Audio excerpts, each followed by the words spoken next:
지금 이 영상 하나만 보시면 한 달 뒤, 1년 뒤가 달라지실 거라고 장담합니다. 제가 5년만 일찍 이걸 알았더라도 원금의 2배는 불어났을 텐데 이걸 아무도 안 알려주더라고요. 그래서 제가 여러분은 지금 당장 시작할 수 있도록 8분 만에 ETF가 뭔지, 어떻게 해야 되는지, 주의할 점은 뭔지, 수익률을 얼마나 되는지까지 8분 만에 정리해드리겠습니다. 꼭 끝까지 따라오세요. 이 세 가지 ETF만 꾸준히 모으면 나중에 순자산이 이렇게까지 불어난다고 저도 처음 계산을 해보고 정말 놀랐습니다. 투자 원금 대비 늘어나는 수익 규모가 상상 이상이었기 때문입니다. 저는 평소 ETF 투자에 관심이 많았는데요. 딱 하나의 목표가 있었습니다. 매달 안정적인 현금 흐름을 만드는 것. 그래서 ETF 관련 책을 정말 많이 찾아 읽었어요. 그중 한 책에서 이런 로드맵을 월 배당 300만원, 순자산 10억을 만드는 ETF 조합. 오늘 영상에서는 그 조합을 여러분께 그대로 공개합니다. 첫 번째는 SPYM, 두 번째는 QLD, 세 번째는 SCHD입니다. 왜 이 세 개인지, 각각 어떤 역할을 하는지, 그리고 각각 매달 78만원씩 넣으면 20년 뒤 얼마가 되는지 숫자로 직접 보여드릴게요. 자, 바로 시작합니다. 첫 번째는 SP. 왜 많은 투자자들이 S&P 500을 선택할까요? 이 질문에 대한 답은 워런 버핏 유언장에서 찾을 수 있습니다. 그는 이렇게 썼습니다. 자산의 90%는 S&P 500 인덱스 펀드에 투자하라. 왜 이런 말을 했을까요? 실제 투자 대결로 증명됐기 때문입니다. 2007년 버핏은 헤지펀드 회사 프로테제 파트너스와 10년 투자 대결을 벌였습니다. 결과는요, 전문 투자자들이 운영한 헤지펀드 평균 수익률 2.2%, S&P 500은 약 7%, 전문가들을 3배 차이로 이겼습니다. S&P 500이 강한 이유는 구조 때문입니다. 실적이 나쁜 기업은 빠지고 성장하는 기업이 새로 들어옵니다. 시장은 계속 강한 기업으로 재구성되는 거예요. 그래서 장기적으로 우상향하는 구조입니다. 그럼 S&P 500 ETF 중 왜 SPY이냐? 딱 하나입니다. 보수. SPY가 0.0945%, VO가 0.03%, SPY는 0.02%. 같은 지수를 추정하는데 수수료가 달라요. 1억을 20년 동안 넣으면 이 차이가 수백만 원이 됩니다. 굳이 더 낼 이유가 없는 거죠. 그리고 SPYM의 핵심 전략은 배당이 아닙니다. 자산 덩어리를 최대한 키우는 겁니다. 배당을 적게 주는 대신 기업들이 그 돈을 재투자해서 주가가 더 오릅니다. 20년 후 큰 자산을 만들고 그때 조금씩 팔거나 배당 ETF로 갈아타면 더 큰 현금 흐름을 만들 수 있습니다. 숫자로 보면 이렇습니다. 매달 78만원, 물가 상승률만큼 납입액을 매년 올리면서 SPYM 연 총 수익률 10.5% 기준으로 계산하면요, 10년 뒤 총자산 약 2억 1천만원, 원금 1억 1천만원 쯤 2배 가까이 불어 있습니다. 20년 뒤 총자산 8억 2천만원, 원금은 2억 4천만원인데 나머지 5억 8천만원은 시장이 벌어다 준 겁니다. 78만원으로 시작해서 20년 뒤에 8억짜리 자산. 이게 S&P 500 복리의 힘입니다.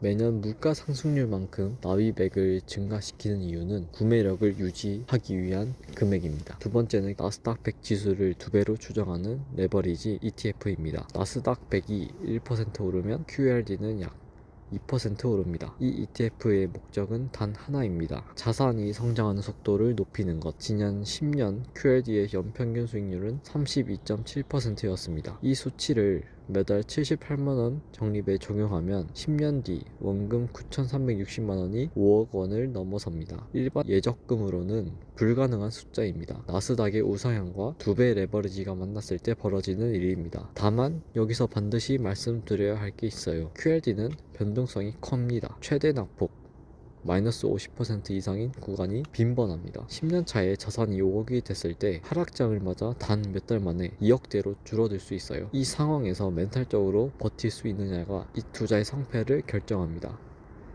그리고 한 가지 더, 나스닥이 오르내리기를 반복하여 횡보하면 레버리지 특성상 계좌가 조금씩 녹아내릴 수 있어요. 강한 상승장이 동반되어야 드라마틱한 수익이 가능한 구조입니다.